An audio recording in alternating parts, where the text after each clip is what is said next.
الذي خلق الإنسان وكرم وعلمه من البيان ما لم يعلم فسبحان الذي لا يحصى امتنانه باللسان ولا بالقلم ونشهد أن لا إله إلا الله وحده لا شريك له ونشهد أن محمدا عبده ورسوله الذي أوتي جوامع الكلام وكرائم الحكام ومكارم الصيام صلى الله عليه وعلى آله وأصحابه نزوم الطريق الأمام أما بعد فإن علم الشرائع الأحكام هو أعظم فرائض الإسلام ومن ثم أمر به وغد عليه تعليما وتعلما فقد قال رسول الله صلى الله عليه وسلم بلغوا عني وله الآيات وقال عليه الصلاة والسلام من سلك طريقا يلتمس فيه سهل الله به طريقا إلى الجنة وقال عليه الصلاة والسلام من يريد الله خيرا يفقهه في الدين وقال عليه الصلاة والسلام إن العلماء ورثة الأنبياء وإن الأنبياء لم يورثوا دينار ولا درهم وإنما ورثوا العلم فمن أخذه بحفظ نفسه وقال عليه الصلاة والسلام طلب العلم فريضة على كل مسلم وقال عليه الصلاة والسلام من سئل عن علم عليمه ثم قتامه ألزم يوم القيامة بلجام من النار وقال عليه الصلاة والسلام تعلم العلم مما يبتغى به وجه الله لا يتعلمه إلا ليصيب به عرضا من الدنيا لم يجد عرب الجنة يوم القيامة يعني ريحها وقال عليه الصلاة والسلام وقال عليه الصلاة والسلام وقال عليه الصلاة والسلام إن الله يأمر بالعدل والإحسان وإيتاء ذي القربى وينهى عن الفحشاء والمنكر والبغي يعظكم لعلكم تذكرون أعوذ بالله من الشيطان الرجيم أمن هو قانت آناء الليل ساجدا وقائما يحذر الآخرة ويرجو رحمة ربه قل هل يستوي الذين يعلمون والذين لا يعلمون إنما يتذكر أولو الألباب আলহামদুলিল্লাহ মহান রবের নিকট শুকরিয়া আদায় করছি যিনি মেহেরবানি করে আজকে এই জুমার দিনে 1446 হিজরি সালের 16ই রজব মোতাবেক 17 জানুয়ারি 2025 সালের আজকের এই জুমার দিনে মহান আল্লাহ তাআলা মেহেরবানি করে আমাদেরকে মসজিদে আসার তৌফিক দিয়েছেন এজন্য তার কাছে আমরা কৃতজ্ঞতা শুকর করি সকলেই বলি আলহামদুলিল্লাহ রব্বানা ওয়া লাকাল হামদ হামদান কাসীরান তাইয়িবান মুবারাকান ফীহি ইয়া রাব্বি লাকাল হামদু কামা ইয়ানবাগি লিজালালি ওয়াজহিক ওয়া আযীমি সুলতানিক সম্মানিত হাজিরিন আসলে আমরা যারা জুমায় আসছি মসজিদে আসছি আমরা প্রত্যেকই ঈমানের দাবি নিয়ে আসছি আমরা নিজেদেরকে প্রত্যেকে ইমানদার হিসাবে দাবি করে থাকি যেহেতু মসজিদে আসছি দেখেন এই ঈমানকে টিকায় রাখার জন্য যেমন আমাদের দেহ টিকায় রাখার জন্য যেমন খাদ্য পানি দরকার দেহকে সুস্থ রাখার জন্য জীবিত রাখার জন্য যেমন খাদ্য পানি দরকার অনুরূপ ঈমান যেহেতু আমরা দাবি করি ঈমানদার ঈমানকে টিকায় রাখার জন্য দুইটা জিনিস লাগে একটা হলো আমল একটা হলো ইলম এই দুইটা ছাড়া ঈমান বাঁচে না যেহেতু দেহটা পৃথিবীর সৃষ্টি এই জন্য পৃথিবীর সৃষ্টি শাকসবজি মাছ মাংস এগুলি আমরা খাদ্য খাই এগুলি সুস্থ থাকি কিন্তু ইলিম আমাদের এমন একটা ঈমান এমন একটা শক্তি এই শক্তির জন্য বাঁচায় থাকার জন্য যে খাদ্য লাগে এই খাদ্যটার নাম হচ্ছে ইলিম এবং আমল এই দুইটা ছাড়া ঈমান বাঁচে না সেই জন্য আজকে আমি ইলিম সম্পর্কে ইলিমের গুরুত্ব সম্পর্কে আজকে আমি কথা বলবো বিনাসিয়াতিল্লাহ বিফাদলিল্লাহ আলাইহি তাওয়াক্কালতু ওয়া ইলাইহি উনীব লা ইলমা লানা ইল্লা মা আল্লামতানা আসলে আমার বলার কিছু নাই আমি মহান রবের কাছে সাহায্য কামনা করছি আল্লাহ যেন আমাকে কিছু বলার তৌফিক দেয় রব্বি জিদনি ইলমা রব্বি ইশরাহ লি সাদরি ওয়া ইয়াসসির লি ওয়াহলুল উকদাতাম মিন লিসানি ওয়া ইয়াফকাহু কাওলি সম্মানিত হাজিরিন ইলম শিক্ষা দেখেন আমরা প্রত্যেকেই সালাতের আহকাম জানি আরকান জানি নামাজ ভঙ্গের কারণ জানি এগুলি আমরা জানি কিন্তু এগুলির বিধানগুলি আসছে কিভাবে দেখেন ইসলামের সমস্ত বিধানগুলি আসছে ওহির মাধ্যমে। প্রত্যেকটা বিধান কিন্তু ইসলামের সমস্ত বিধান আমরা ওহির মাধ্যমে পাইছি। নামাজ ফরজ, এটা হয়েছে নবুয়তের 10ম বছরে। জাকাত দিতে হবে এবং সাওম ফরজ হইল নবুয়তের 15তম বছরে। আর হজ ফরজ হয়েছে নবুয়তের 21তম বছরে। কিন্তু ইসলামে নামাজ রোজা যেমন ফরজ, হজ করা যেমন ফরজ, জাকাত দেওয়া যেমন ফরজ, ইলিম শিক্ষা করাও তেমন ফরজ। এই ইলিম শিক্ষার ফরজটা কখন আসলো, এটা আমাদের জানা বিষয়। এটা কি 10 বছর পরে আইছে না 15 বছর পরে আইছে? এই জিনিসটা একটু উপলব্ধি করতে হবে। তাইলে এই জিনিসটা আমার অনেকে জানা দরকার। দেখেন, ইলিম শিক্ষা করা ফরজ, এইটা 10 বছর 5 বছর পরে আসে নাই। এই ফরজটা ইসলামের 10 বছর পরে, 5 বছর পরে, 2 বছর পরে হয় নাই। এইটা দিয়ে ইসলাম সূচনা হয়েছে। ইসলামের সূচনাই হয়েছে ইলিম শিক্ষার মাধ্যমে। সর্বপ্রথম হয়েছিল ইকরা বিসমি রাব্বিকাল্লাযী খালাক। সূরা আলাকের প্রথম 5টি আয়াত প্রথম নাজিল হয়। এই আয়াতে শুধু প্রথম ওইটাই হচ্ছে, প্রথম নির্দেশটাই হচ্ছে ইকরা, পড়ুন, জ্ঞান অন্বেষণ করুন। দেখেন, এই জন্য ইসলামে জ্ঞান শিক্ষা, জ্ঞান অর্জন করার গুরুত্ব এত বেশি। হ্যাঁ, এই জন্য এটা এত বেশি, এর চেয়ে গুরুত্বপূর্ণ আর কোনো নাই। ইলিম শিক্ষা করার গুরুত্ব যত বেশি, ইসলামে অন্য কোনো গুরুত্ব এত বেশি নাই। আমরা যাই পেয়েছি ইলিমের মাধ্যমে, জ্ঞানের মাধ্যমে পাইছি। আমরা যদি জ্ঞান না থাকতো তাহলে আমরা পাইতাম না। দেখেন, জ্ঞান আর বুদ্ধি, এই দুইটা জিনিস আমরা কিন্তু অনেকে বুঝি না। একটা হলো জ্ঞান, একটা বুদ্ধি, এটার মধ্যে পার্থক্য আছে। দেখেন, আল্লাহ দিছে জ্ঞান, কোরআনের কোথাও বুদ্ধির কথা কইছে না। আল্লাহ সমস্ত নবীদেরকে জ্ঞান দিছে। ও আল্লাহ আসমাউল্লাহ, আল্লাহ আদম আলাইহিস সালামকে পৃথিবীর সমস্ত বিষয়ে জ্ঞান দিছিলেন। একজন মানুষই আল্লামা, একজন নবী আল্লামা ছিলেন। কিন্তু মানুষ জানে না, পৃথিবীতে সমস্ত জ্ঞান একজন মানুষকে আল্লাহ দিয়েছিলেন, অন্য নবীর সব জ্ঞান দিছে না। আমাদের বিশ্ব নবী সাইয়্যিদুল মুরসালিন, তিনি সমস্ত নবীদের সর্দার, তারপরেও সকল জ্ঞানের তার কাছে সকল জ্ঞান ছিল না। মদিনায় যখন গেলেন হিজরত করার পরে, তো মদিনার লোকেরা কয়, ইয়া রাসূলুল্লাহ, আমরা তো করি প্রত্যেক মাসে, যখন এই ফাল্গুন মাস আসে, যখন এই হয়, ফুল হয় খেজুরের, তখন আমরা পরাগায়ন করি। রাসূল বলে, এটার কি দরকার, আল্লাহ এমনি দিব, এটা করো না। তো এই বছর কি করলো না, আনসাররা এগুলি করলো না, এই বছর আর পরাগায়ন করলো না।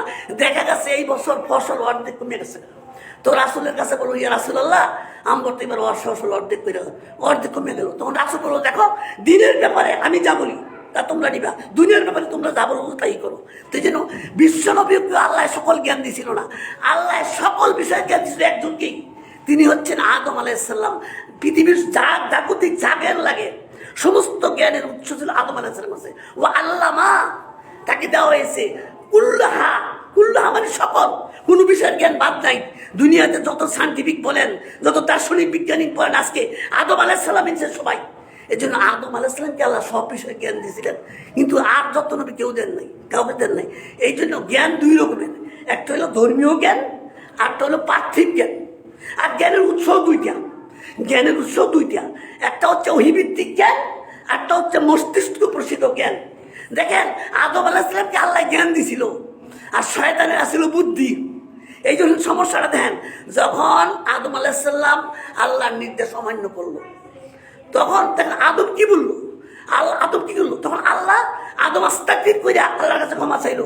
আর শয়তান কি করলো, সে বুদ্ধির আশ্রয় নিল, সে আর্গুমেন্ট করলো, সে বললো, খালাকতাহু মিন নার ওয়া খালাকতানি মিন তিন, আল্লাহ তুমি আমার সৃষ্টি করছো আগুন দিয়া, আর আদমরে বানাইছো মাটি দিয়া। মাটির গতি নিম্নমুখী, আগুনের গতি ঊর্ধ্বমুখী, অতএব আমি তার থেকে উত্তম, আনা খায়রুম মিনহু, সে মাটি, তার গতি নিম্নমুখী, আমি যে আগুন, আমার গতি ঊর্ধ্বমুখী। অতএব ঊর্ধ্বগামী কোনো জিনিসকে নিম্নগামী কোনো জিনিসের কি সাজদা করতে বলাটাই আনসাইন্টিফিক, অবৈজ্ঞানিক। দেন আল্লাহর সাথে কি আর্গুমেন্ট করলো, সে বুদ্ধির আশ্রয় নিল। আদম আলাইহিস সালাম ইচ্ছা করলে বুদ্ধির আশ্রয় নিতে পারতো, আল্লাহ তুমি এই গাছটার মধ্যে গিল্লি কেমন একটা গাছ লাগাইলা, আর যে গাছটার ফল খাইয়া মানে আমি বিপদে পড়ছি। আদম আলাইহিস সালাম বুদ্ধির আশ্রয় নেয় নাই, আদম জ্ঞানের আশ্রয় নিছে। তিনি আল্লাহর কাছে কি করে আস্তাগফির করলেন, আল্লাহ বুদ্ধি, রব্বানা যালামনা আনফুসানা ওয়া ইল্লাম তাগফির লানা ওয়া তারহামনা লানাকুনান্না মিনাল খাসিরিন। দেখেন, বুদ্ধি, আমাদের দেশে কিছু বুদ্ধিজীবী আছে যারা বুদ্ধি বেচা খায়। বুদ্ধিজীবী মানে কি? যারা বেচ্ছা খায়, কর্মজীবী কর্ম করে খায়, মৎস্যজীবী যে মৎস্যকে, এই জন্য বুদ্ধিজীবী হলো বৃত্তি বেচ্ছা খায়। আমাদের দেশে কিছু বুদ্ধিজীবী আছে যারা বুদ্ধি বেচ্ছা খায়, কিন্তু কোরআনে কোথাও বুদ্ধির কথা বলা হয় নাই। কোরআনে যত জায়গায় আসছে সব কিছু ইলিমের কথা বলা হয়েছে, জ্ঞানের কথা বলা হয়েছে। ওয়াবা ইয়াকিলুহা ইল্লাল আলিমুন, একমাত্র বিচক্ষণ জ্ঞানীরাই বুঝবে। আর যারা বুদ্ধির আশ্রয় দেখেন, বুদ্ধিটা করতে আইয়া, বুদ্ধিটা শয়তান দেখা। আর বলে বুদ্ধি হলো মস্তিষ্ক থেকে আসে। বুদ্ধি মানে আপনি বিবেক খেলায় যা করবেন। আমি বলছিলাম জ্ঞানের উৎস দুইটা, একটা হলো অভিভিত্তিক জ্ঞান, কোরআন সুন্নাহ ভিত্তিক, আরেকটা হচ্ছে মস্তিষ্ক প্রসিত জ্ঞান। দেখেন আজকে যারা বুদ্ধির আশ্রয় নিছে তারাই বিভ্রান্ত হয়েছে, আর যারা অভিভিত্তিক জ্ঞানের আশ্রয় নিছে বিভ্রান্ত হয় নাই। সমস্ত নবীদের জ্ঞান ছিল অভিভিত্তিক জ্ঞান, আদম থেকে নিয়ে বিশ্বনবী পর্যন্ত সমস্ত নবীদের জ্ঞান ছিল অভিভিত্তিক জ্ঞান। এই জন্য একজন নবীও বিভ্রান্ত হয় নাই। একজন নবীর কথাও কোনো আরেকজন নবীর সাথে বিরোধ হয় না, কন্ট্রাডিকশন হয় না, এমন হয় নাই। ইব্রাহিম আলাইহিস সালাম বলছে আল্লাহ আছে, তারপরে মুসা আলাইহিস সালাম বলছে হ্যাঁ আল্লাহ থাকতেও পারে, তারপরে আরেকজনে কইছে, আরেকজনে কইছে যে জান্নাত আছে, আরেকজনে কইছে সন্দেহ হচ্ছে, এমন নাই। সমস্ত নবীদের কথা এক ছিল। তাদের কথা কেন এক ছিল? তারা সকল নবীরই এক আল্লাহর কাছ থেকে জ্ঞান লাভ করছে, অহিভিত্তিক জ্ঞান। এই জন্য দেখেন অহিভিত্তিক জ্ঞানের কোনো ভুল নাই। সমস্ত নবীদের ধারা, দাওয়াতের ধারা একরকম, কোনো পরিবর্তন নাই। আর 10টা বৈজ্ঞানিক কেমনি একটা 10টা ফিলোসফির এক জায়গা করেন, একটা লোক একটা মিলতো না। কালমাস, আলফয়, লেনিন, মাওসেতুং, এরপরে ডারউইন, এই সমস্ত এক একজনের এক এক মতবাদ, একজনের লোক একজনের মিলে না। কেন মিলে না? ভুলের রাস্তা তো অনেক, আর সঠিক রাস্তা একটা। রাস্তা যেটা সঠিক, এটা রাস্তা একটা, সঠিক রাস্তা দুইটা হইতো না। এই জন্য ভুলের রাস্তা অনেক। এই জন্য যতগুলি মানুষ নিজের বুদ্ধির আশ্রয় নিয়ে প্রজ্ঞা অবলম্বন করছে তারাই বিভ্রান্ত হয়েছে। দেখেন বৈজ্ঞানিকদের, দার্শনিকদের কথা 10টার মধ্যে হয়তো 2টা মিল সত্যি হয়েছে, 8টাই ভুল হয়েছে। ডারউইন বলছে মানুষ মানুষ থেকে হয়েছে না, মানুষ বান্দর থেকে হয়েছে। আলফ্রেড কইছে আরেক কথা, লেনিন কইছে এক কথা, কার্ল মার্কস কইছে আরেক কথা। একজনের সাথে মিলছে না। একজন দার্শনিক, একজন ফিলোসফির সাথে আরেকজন ফিলোসফির কথার মিল নাই, কারণ তাদের কথা ছিল মস্তিষ্ক প্রসিদ্ধকের কথা। এই জন্য মস্তিষ্ক প্রসিদ্ধ, হ্যাঁ, যে যেটা বুঝছে এটাই কইছি। হ্যাঁ, তো এই জন্য জ্ঞানের উৎস হচ্ছে কোরআন, জ্ঞানের উৎস হচ্ছে হাদিস। এই জন্য যারা কোরআন এবং সুন্নাহ থেকে জ্ঞান নিবে তারাই সঠিক জ্ঞান লাভ করবে। আর যারা এর বাইরের থেকে জ্ঞান নেওয়ার চেষ্টা করবে, ইলম হাসিল করবে, তারাই বিভ্রান্তির মধ্যে পড়বে। তাই জন্য আমরা জ্ঞান নিব কোত্থেকে? আমরা জ্ঞান নিব কোরআন এবং সুন্নাহ থেকে। রাসূল সাল্লাল্লাহু আলাইহি ওয়াসাল্লাম নিজে কি কথা বলছে? রাসূলের কথা গুলো কি রাসূলের নিজের? ওমা ইয়ানতিকু আনিল হাওয়া ইন হুয়া ইল্লা ওয়াহিয়ুহা। নজমে আল্লাহ বলছে যে আমার নবী আমার কথা ছাড়া কিছু বলে নাই। অনেকে কয়টা রাসূলের সুন্নাত, রাসূল কইছে। রাসূলের সুন্নাত কি আল্লাহর নির্দেশ ছাড়া হয়েছে? একটা হয়েছে না। রাসূল কোনোদিন আল্লাহর নির্দেশ ছাড়া কোনো কথা বলে নাই। রাসূলের হাদিসগুলিও আল্লাহর ফরমান অনুযায়ী, আল্লাহর নির্দেশ অনুযায়ী, এটা বুঝতে হবে। রাসূলের হাদিসগুলিও রাসূলের মন গড়া না, রাসূলের হাদিসগুলিও আল্লাহ মনোনীত কথা। দেখেন হাদিস আর কোরআনের মধ্যে পার্থক্য হইল কি জানেনি? হাদিস হইল ওহিরে গায়ের মাতলু, আর কোরআন হইল ওহি মাতলু, যেটা বলে ডাইরেক্ট নেরেশন, ইনডাইরেক্ট নেরেশন। যেটা বক্তার বক্তব্য বক্তার ভাষায় বলা, আমরা তারা নেরেশন পড়াই, এটা হলো ডাইরেক্ট নেরেশন। আর ইনডাইরেক্ট নেরেশন হইল বক্তার বক্তব্যটারে আমার ভাষায় বললাম। তো হাদিসটা হইল ইনডাইরেক্ট নেরেশন, আর কোরআনটা হইল ডাইরেক্ট নেরেশন। এই জন্য এই দুইটা ছাড়া আর যত জ্ঞানের রাস্তা আছে সবগুলির মধ্যে ভুল আছে, সবগুলির মধ্যে ভুল। এই জন্য আজকে আমরা বিভিন্নভাবে এই ইলম হাসিল করতে গিয়া আমরা বিভ্রান্তি করতে পেরে গেছি। এখন শিক্ষাটাই যে ভুল হয়, দেখেন আমি ভুল শিখছি তখন তো আমার সারাটাই ভুল। আমি যে এই যে নামাইতো আমি যে শিখছি, এই যে কবে এই নামাইতো এর উপরে আসি, এখন আমার ভুল। এখন যাই করি আমি তো একবার ভুলের উপর শিক্ষা নিছি, আমি যে ট্রেনিং নিছি ট্রেনিং ভুল। এখন বুঝলেন ভালো কেমনে করবেন? এই জন্য শিক্ষা নিতে হবে সঠিক। সঠিক শিক্ষা যদি না হয় তাইলে ভুল, সারা জীবন ভুলের উপর থাকতে হবে। এই জন্য ইলিম হাসিল করতে হবে কোরআন এবং সুন্নাহ, সহিহ সুন্নাহ থেকে, কোরআন থেকে, সহিহ সুন্নাহ থেকে। এর বাইরে যদি যান তাইলে আপনি ইলিম হাসিল করবেন, আর এই ইলিম হবে বিভ্রান্তিকর ইলিম। আমি আপনাদের সম্মুখে আমার বক্তৃতার ভূমিকায় 8টি হাদিস আর 1টি আয়াত কোরআনের সূরা জুমারের 9 নম্বর আয়াতটা তেলাওয়াত করেছি। হ্যাঁ, কুল হাল ইয়াস্তাবিল্লাযিনা ইয়ালামুনা ওয়াল্লাযিনা লা ইয়ালামুন, এই আয়াতটা পাঠ করছি। আমি চেষ্টা করব এই হাদিসগুলি এবং এই কোরআনের আয়াত থেকে আমি কিছু কথা বলার জন্য। দেখেন এই জন্য জ্ঞান আমাকে বুঝতে হবে। জ্ঞান জিনিসটা বুঝতে হবে, ইলিম আমাকে বুঝতে হবে। ইলিম ছাড়া আপনি আল্লাহরেও চিনতে পারবেন না। আপনাকে আল্লাহকে চিনতে হলে আপনাকে সঠিক জ্ঞান লাগবে। সঠিক জ্ঞান যতক্ষণ পর্যন্ত অর্জন করতে না পারবেন এতক্ষণ আপনি আল্লাহকে চিনবেন না। এই জন্য আল্লাহরে যদি না চিনেন, দেখেন কেউ যদি আল্লাহরে না চিনে তার কোনো আমল কাজে আসবে না। আমি যদি কই আল্লাহ সব জায়গার তাই, তাইলে তো যত নামাজ পড়ি, পেশাবটা উজু করলে তাহাজ্জুদ পড়লে কোনো কাম হইতো না। এটা তো বুঝেন, আপনি অজু হতেন পেশাব দিয়া, মানে এলা তাহাজ্জুদ পড়ছেন 12 রাত, কাম হইব কি? হসপিটালে কাম হইতো না। আপনার এই জিনিস মাধ্যমটা হইতে হবে বালা। এই জন্য শিক্ষাটা যদি সঠিক না হয়, আপনার শিক্ষার কাঠামো যদি সঠিক না হয়, তাইলে এই ভুল শিক্ষার উপর যদি আমল করেন সারা জীবন কপালও দাগ বানায় লাইতে পারবেন, কাম হইতো না। এই জন্য সঠিক সুন্নাহ অনুযায়ী আপনার শিক্ষাটা হবে সঠিক সুন্নাহ, সহি সুন্নাহ অনুযায়ী, তাইলে আপনার কাজ হইব। রাসূলের আদর্শের বাইরে যত আমল করেন এই আমল কোনো কাজে আসবে না। যতই আপনি করতেন এই আমি কোনো কাজে লাগতো না। তো এই জন্য আমাকে শিখতে জানতে হবে কোনটা সঠিক কোনটা ভুল। আজকে আমরা ভুলের মধ্যে আছি। আজকে আমাদেরকে মানুষ বিভিন্নভাবে ডাক দিচ্ছে, সবাই কিন্তু ভালো জ্ঞানের দিকে ডাক দিচ্ছে, আসেন আমার এটা সঠিক, আসেন আমার এটা সঠিক। দেখেন রাসূল বলছে বনী ইসরাঈলের মধ্যে 72টা শ্রেণী ছিল, 72টা দল ছিল। রাসূল বলছে আমার উম্মতের মধ্যে হবে 73টা। আমার উম্মতের মধ্যে, এর আমার উম্মত বলতে হিন্দু খ্রিস্টানদেরকে বলা হয়েছে না, আমার উম্মত বলতে ইহুদি নাসারাদেরকে বলা হয়েছে। রাসূলের উম্মত মানে মুসলমান, মুসলিম। এই মুসলিমদের মধ্যে দল হইব কয়টা? 73টা। এই 72টা হয়ে যাইব জাহান্নামে, একটা দল যাইব জান্নাতে। সাহাবীরা প্রশ্ন করলো, ইয়া রাসূলুল্লাহ সেই একটি দল কারা? সেই ফেকনায়ে নাজিয়া, এই ফেকনায়ে নাজিয়া কারা?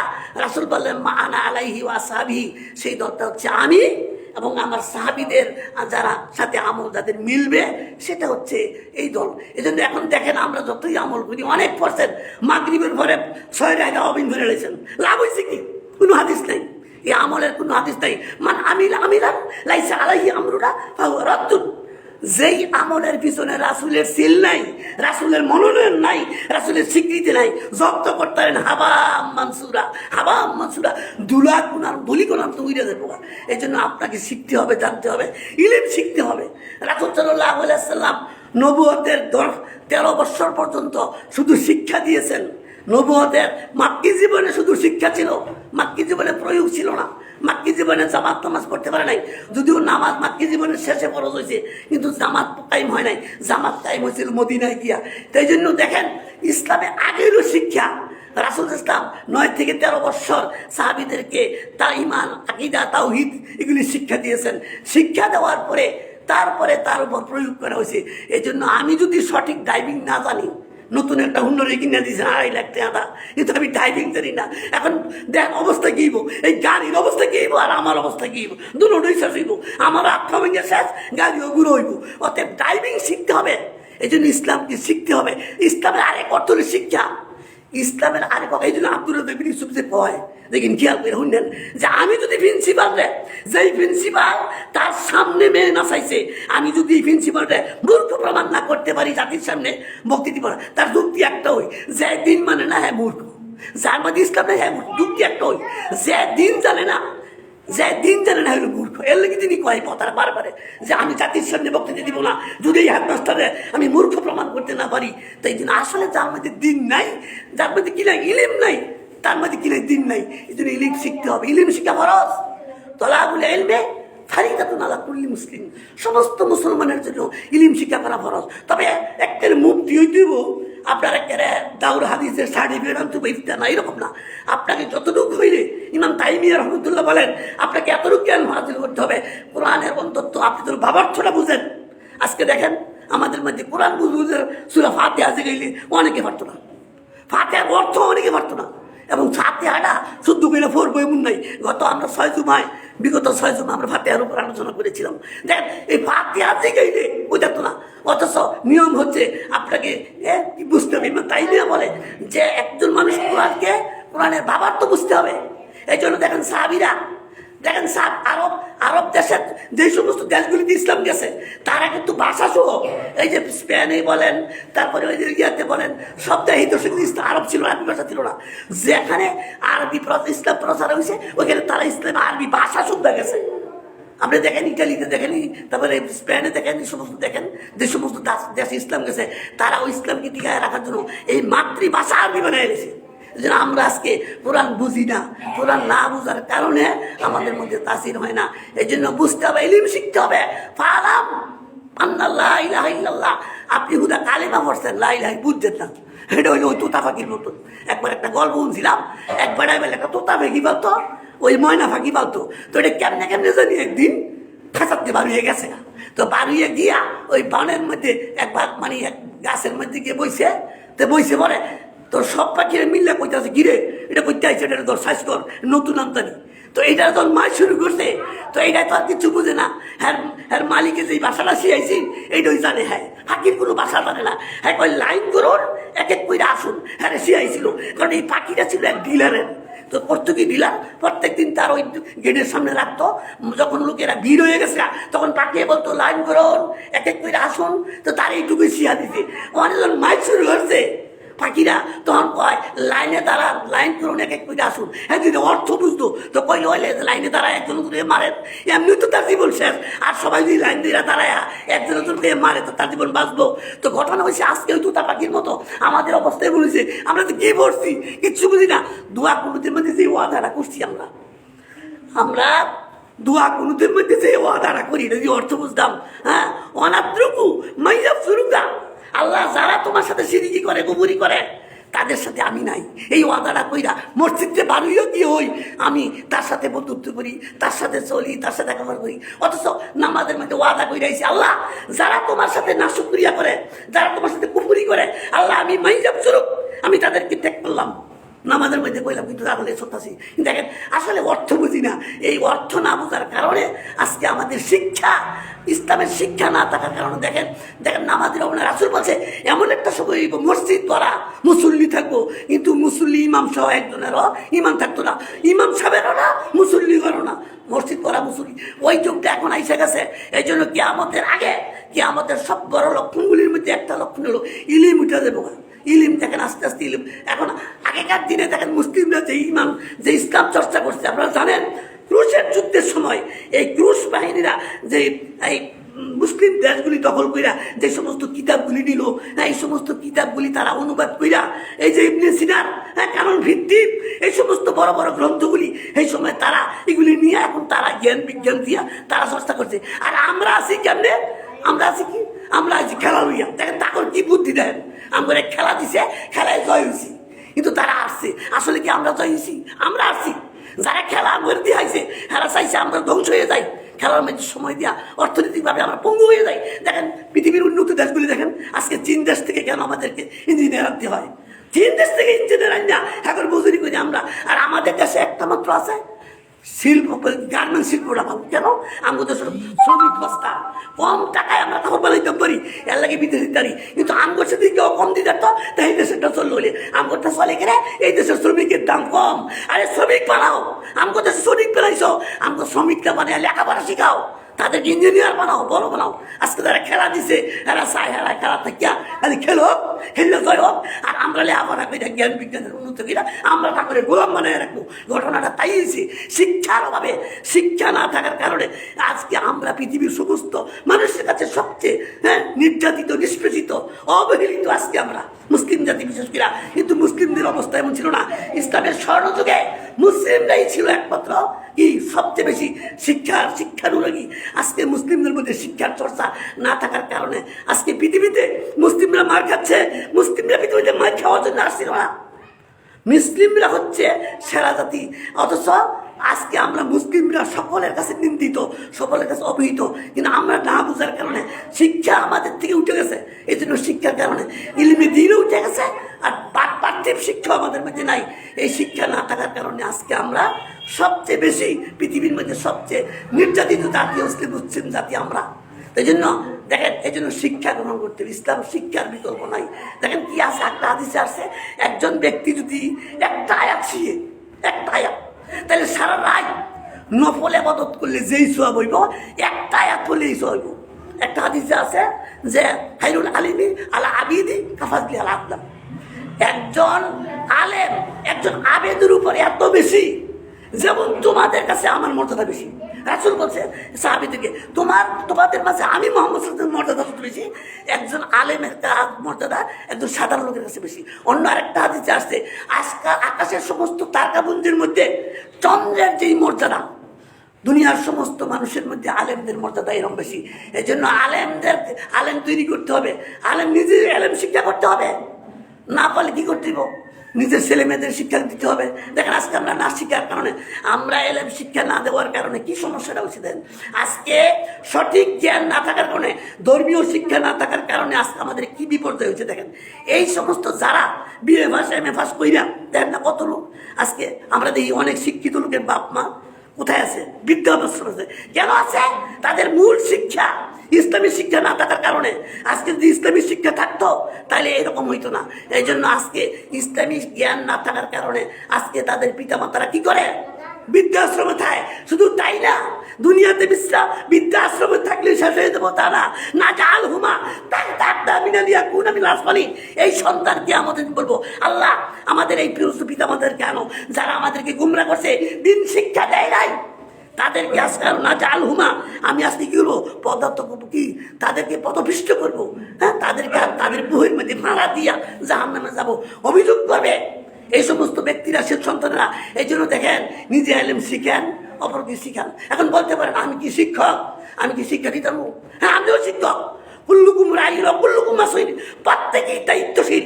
আপনার সন্তানকে আপনি শিখান, বাবা খাইতে হইলে এক গ্লাস পানি খাইতে হইলে 5টা সুন্নত লাগে, শিয়াল এটিকে আপনার পিএইচডি কিনে লাগবো। আপনি এই সুন্নতটা শিখান, কিয়ামত পর্যন্ত আপনার ছেলে, আপনার নাতি, তারপরে পরের জেনারেশন যত আসবে কিয়ামত পর্যন্ত আপনি শিখানোর জন্য এই জেনারেশন থেকে কিয়ামত পর্যন্ত লোক আসবে। আর যত শিক্ষা পাবে সকলের শিক্ষার একটা অংশ আপনি পাবেন। আপনি শিখান যে পানি খাইতে হলে বিসমিল্লাহ বলতে হয়, পানি খাইতে হলে বৈশা খাইতে হয়, পানি খাইতে হলে দাঁড়ায় খাইতে হয়, পানি খাইতে হলে 3 শ্বাসে খাইতে হয়, পানি খাওয়ার শেষে আলহামদুলিল্লাহ। যেই বিধান, যেই ধর্মের মধ্যে 1 গ্লাস পানি খাইলে 5টা বিধান লাগে, হ্যাঁ সেই ধর্মের শিক্ষা ছাড়া কি আছে বলেন? এই জন্য শিখতে হবে। না শিক্ষার কারণে আপনি দেখেন আরেকটা হাদিসে আসছে যে একজন লোক যদি এরকমভাবে একটা অধ্যায় শিখে 1000 নফল নামাজের চাইতে উত্তম। আপনি একটা অধ্যায়, একটা সূরা শিখলেন, হ্যাঁ মুখস্থ করলেন, শিখলেন। আমরা তো মনে করি যত বেশি নামাজ, না নামাজ তো পারবেন ওই, কিন্তু গুরুত্ব, শিক্ষার গুরুত্ব অনেক বেশি। এলেমের আমলের চাইতে এলেমের গুরুত্ব বেশি। কারণ আপনি আমল করছেন কিন্তু বুঝেন না যে এখনো মুহূর্তে এই মূর্খের আবাদত পশু পাতার পানির মতন। পশু পাতার মাঝে পানি জমলে বাতাস আলে তো ভরে থাকা, মূর্খের আবাদত না বোঝার কারণে এই জন্য শিখতে হবে। এই জন্য শিখতে হবে। রাসূল সাল্লাল্লাহু আলাইহি ওয়াসাল্লাম একদিন মসজিদে নববীতে যাইবে, গেটের কাছে আসছে, এমন সময় একটা শয়তান বলছে, মা তাসনাউ হুনাকা ইয়া ইবলিস, এই শয়তান তুমি মসজিদে ঢুকে কেন? বলো দেখেন ইয়া রাসূলুল্লাহ, আমি তো চাইছিলাম এই মসজিদের ভিতরে একজন মুসল্লি নামাজ পড়ে, আমি চাইছিলাম তার নামাজটারে নষ্ট করতাম, তো তুমি এমন কথা চোখে দরজাটা ছবি দাও, দরজাটা ছবি যাই যায় না, যাই না, ডর করে। আর কে ডর হলে তোমার? আমার ডর করতেছে পাশে একজন লোক ঘুমাই আছে, যদি আমি ওই মুসলিম নামাজটা নষ্ট করি আর ওই ঘুমন্ত ব্যক্তি আলেম তিনি যদি দিশা হয়ে এলায় আর যদি দোহারায় দেয় তো আমার লাভের সে লোকসান বেশি হইব, ডাবল সব হয়ে যাবো। এর জন্য বলতেছি, তখন রাসূল বলছিল লাউমুল আলিমি খায়রুম মিন ইবাদাত জাহিল। এই জন্য দেখেন, এই জন্য এলেম শিক্ষার বিকল্প নাই। ইলিম শিখতে হবে। শিখতে এলেম মানে কি? আমি ওখানে দাউরা হাদিসে সার্টিফিকেট হলাম না, আপনি যতটুকু শিখবেন এতটুকু আমল করবেন, এতটুকু আমল করতে হবে। যতটুকু শিখছেন, কাল কিয়ামতে 5টা প্রশ্ন হবে, কঠিন প্রশ্ন, আপনারা জানেন সবাই। 5টা প্রশ্নের একটা প্রশ্ন হইল যে যতটুকু আমল করছো এতটুকু প্রচার করছো কিনা জিজ্ঞেস করতে হবে। কারণ কি আপনি কি নবী না? নবী না হইলো আল উলামা ওয়ারাসাতুল আম্বিয়া। আমার আজকে ভূমিকার মধ্যে হাদিসটা আসছে, আল উলামা ওয়ারাসাতুল আম্বিয়া, আলেমগণ হলে নবীদের ওয়ারিস, উত্তরাধিকার। তবে নবীরা কোনো টেয়া পয়সা কি করে না, দিনার ওয়ালা দিরহাম, তারা কোনো দিনার দিরহাম উত্তরে রেখে গেছে না। তারা রাখছে কি? তারা রেখে গেছে কি? ইলিম। আকাজাহু বিহাফজি নফিদ, এই ইলিম রেখে গেছে। এই ইলিম যারা চর্চা করবে, এই ইলিম যারা দাওয়াত দিবে, তারা ওই নবীদের এই দায়িত্বটা পালন করলো। এই জন্য এই প্রত্যেকে করতে হবে। আপনি যতটুকু জানেন এতটুকু আপনি প্রচার করতে হবে, এতটুকু করতে হবে, তাবলীগ করতে হবে। দেখেন কোরআন মাজিদে সূরা মায়েদার 66 নম্বর আয়াত, মহান আল্লাহ তাআলা কি বলছে? ইয়া আইয়ুহার রাসূল বাল্লিগ মা উনজিলা ইলাইক। হে রাসূল, হে রাসূল, সম্মানিত রাসূল, আপনি কি করেন? বাল্লিগ আপনি তাবলিগ করেন। এই জন্য তাবলিগের ওলারা আমাদের দেশে যারা ইলিয়াসি তাবলিগ করে তারা তো ওই কোরআন নিয়ে আসে তাবলিগের কথা, কিন্তু পরে যে কি লেগছে এটার নাই, এটা তার নাই। ওই যে এক লোকে বলে করছিল কি গরুর ওষুধ মানুষের খাওয়াই লেছি, পরে গরুর ওষুধ মানুষের খাওয়াইছে মরে গেছে গা, মরে গেছে আবার তার বিরুদ্ধে অভিযোগ করছে। হ্যাঁ এবারে বই নিয়ে গিয়ে একবার যাও না মিয়া, আমি কি নিজে আমার বই হলে আছে এই ওষুধ হলে এই রোগের ওষুধ নেবো, ও পাতাটা উল্টাও উল্টায় দেয় লেখছে যদি 14 পর্যন্ত হয়, এটা আর দেখছে না। তো তারা তাবলিগ করতেছে, ওই যে দলিল হয়েছে বাল্লিক মা উংজিলাই রাসূলকে বলছে আল্লাহ তাবলিগ করো, আমরা তাবলিগ করি, কিন্তু এরপরে দেখে এটা পায় না। এরপরে হইলো কি বাবা পাল্লাকটা রিসালাতাহু, আপনি তাবলিগ করবেন কি দিয়া মা উংজিলাই আপনার প্রতি যা নাজিল করছি তা দিয়া। আপনি মন গড়া মধ্যে বই লিখলেন ফাজাইলে আমল লিখিয়া এখানে কিচ্ছা কাহিনী নামাজের গুরুত্ব বুঝাইতে গিয়া আসে হুব্বা জাহান্নামে থাকবো, এই সমস্ত মিথ্যা কথা দিয়া মিথ্যা ভয় দিয়ে লেখছেন। আবার বাড়াইছেন কমাইছেন মীর মোশাররফের মতন, মীর মোশাররফে রাসূলের সম্মান বাড়াইতে বাড়াইতে একেবারে আল্লাহর সমান করে রেখেছে। আবার মাঝে মধ্যে এমন নির্যাতন এমন বেইজ্জতি করছে রাসূলকে, একেবারে বেইজ্জতি করছে, অর্থাৎ তার সাহিত্য ফুটাইবার লেগে করছে। তো এরকমের ওই যে ইলিয়াসি যে তাবলিগ মৌলানা আবু ইউসুফ যেই বই লিখছে ফাজাইল আমেল, তার মানে কিচ্ছা কাহিনী বাণী 60% মিথ্যা বানোয়ার দিয়া এই সমস্ত দিয়া লিখছে। কিন্তু আল্লাহ কইছে কি দিয়া করো উনজিলা মা ইলাই, যা আমি তোমার প্রতি নাজিল করছি তা দিয়া তাবলিগ করো। মানে হ্যাঁ এটা দিয়া করতো না, হ্যাঁ করবো এটা দিয়া। তারা যদি কোরআন হাদিস দিয়ে পড়তো তো ভালো কথা আছে, তারা তাবলিগ করে। দেখেন আল্লাহ কি বলছে, আল্লাহ বলছে যে এটা দিয়া করেন, কোরআন দিয়া তাবলিগ করেন, হাদিস দিয়ে তাবলিগ করেন। এরপর দেখেন আল্লাহ জানে তাবলিগ করতে গেলে যে ফুলের মালা খাওয়া দিত না, তাবলিগ করলে যে রসগোল্লা খাওয়া দিত না, এটা আল্লাহ জানে।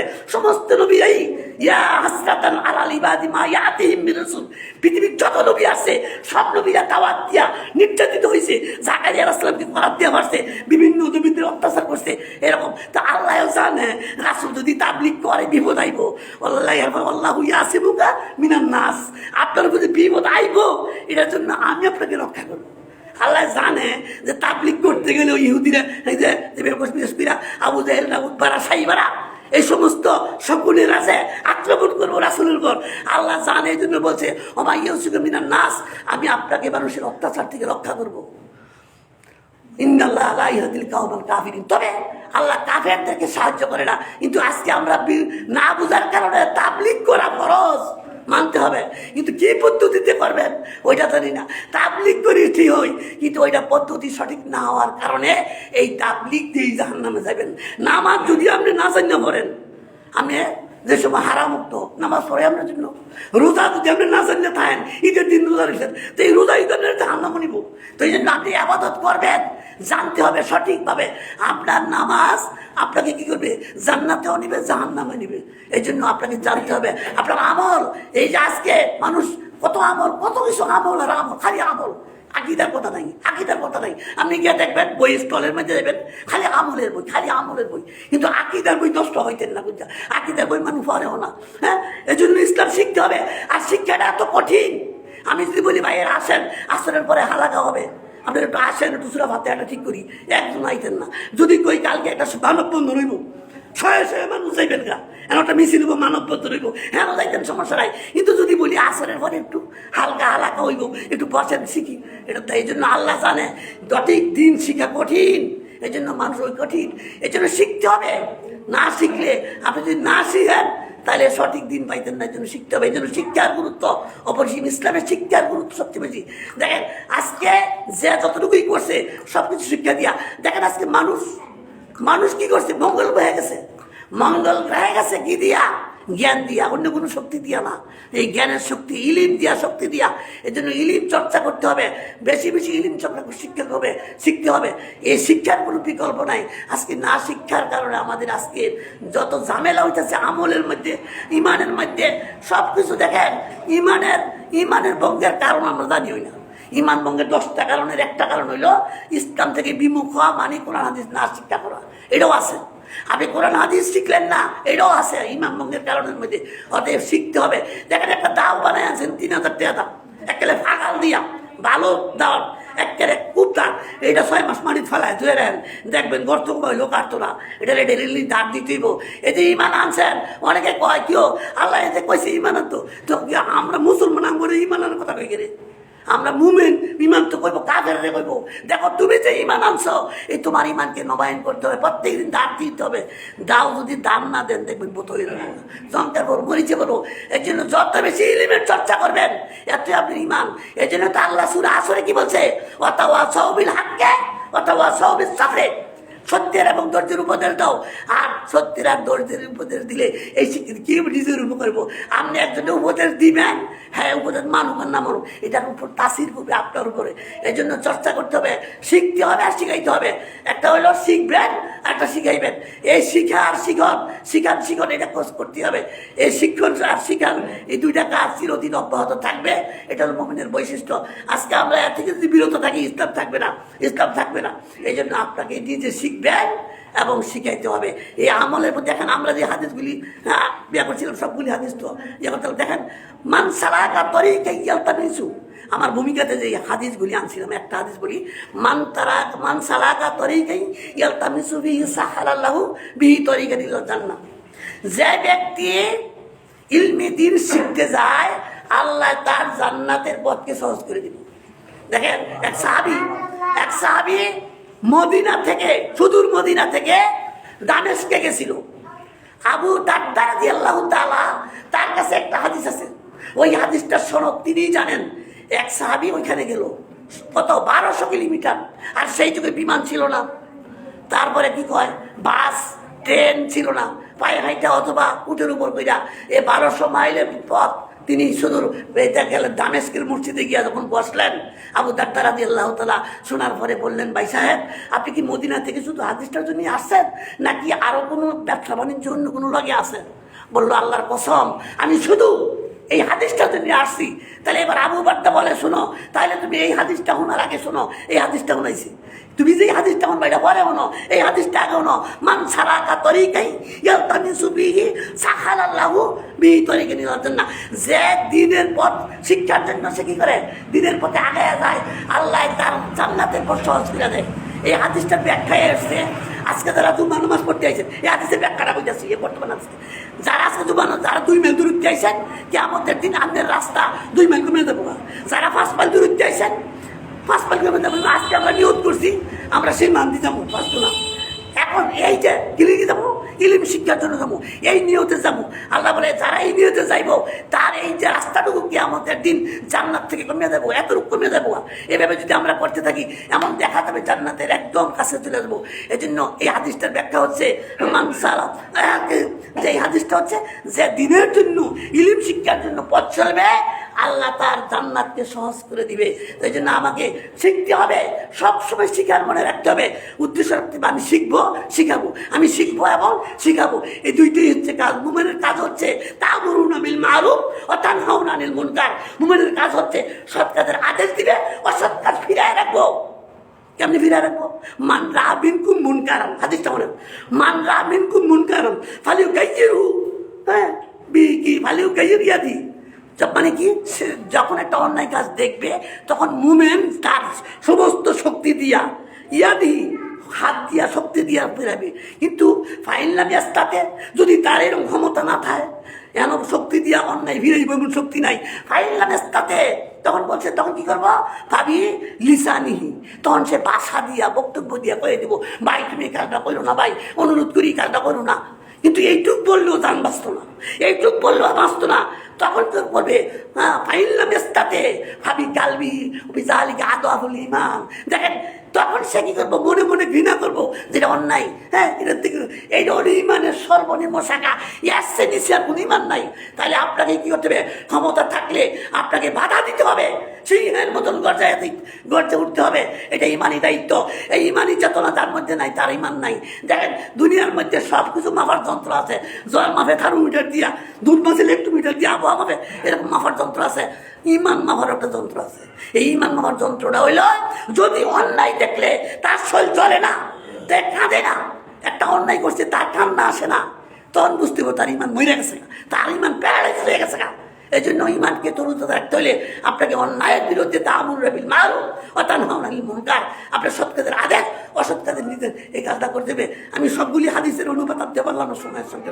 আমরা একটা কথাই বলবো যে আমাদের প্রত্যেকে আমরা ছাত্র এবং শিক্ষক, আমাদের ছাত্র শিক্ষকের ভূমিকা থাকতে হবে সর্বাবস্থায়। আপনারা জানেন ছাত্রদের জন্য দুনিয়াতে অনেক সুবিধা আছে, ছাত্ররা অনেক সুযোগ সুবিধা পায়। আপনি যদি তলেবুল ইলম মারা যান, আল্লাহ ওই ছাত্রদের মর্যাদা দিয়ে আপনাকে জান্নাতে দিয়ে দিবেন। এই জন্য সবসময় শিক্ষণীয় মনোভাব রেখা, শিক্ষা নিয়ে মনোভাব রেখা, হ্যাঁ, বিশ্বকে যে লইয়াতে বলছিল নজরুল ইসলাম, বিশ্বকে তিনি বলছিল পাঠশালা পর সবাই আমার, সবার আমি ছাত্র। তো বলতে হবে আমি এই শিক্ষা মনোভাব আমার থাকতে হবে। আমি যেখানেই চাই সেখান থেকে সই কথাগুলি শিখবো। যেমন আজকে আমরা যাবো, আমরা ইচ্ছে করলে ঘরে নিয়ে দেবো শুনতে পারবো, কিন্তু না, ওইখানে যাইলে কি হইব, ওই যে হাদিসটার ব্যাখ্যা করলো যে ওই চুপ তার রাস্তা কমে দেবো। এই জন্য আমরা এই জিনিসটা করতে হবে, সবসময় মনে রাখতে হবে, যতদিন পাসি মৃত্যু যতক্ষণ না আসে এই কাজটা করতে হবে, নিজে শিখবো এবং এটা শিখাবো। এই দায়িত্বটা পালন করবো। আলাইহিল বালাগ ওয়া আকুলি কাউলি হাযা ওয়াস্তাগফিরুল্লাহ লাকুম সুবহানাকাল্লাহুম্মা ওয়া বিহামদিকা আশহাদু আল্লা ইলাহা ইল্লা আনতা আস্তাগফিরুকা ওয়া আতুবু ইলাইক।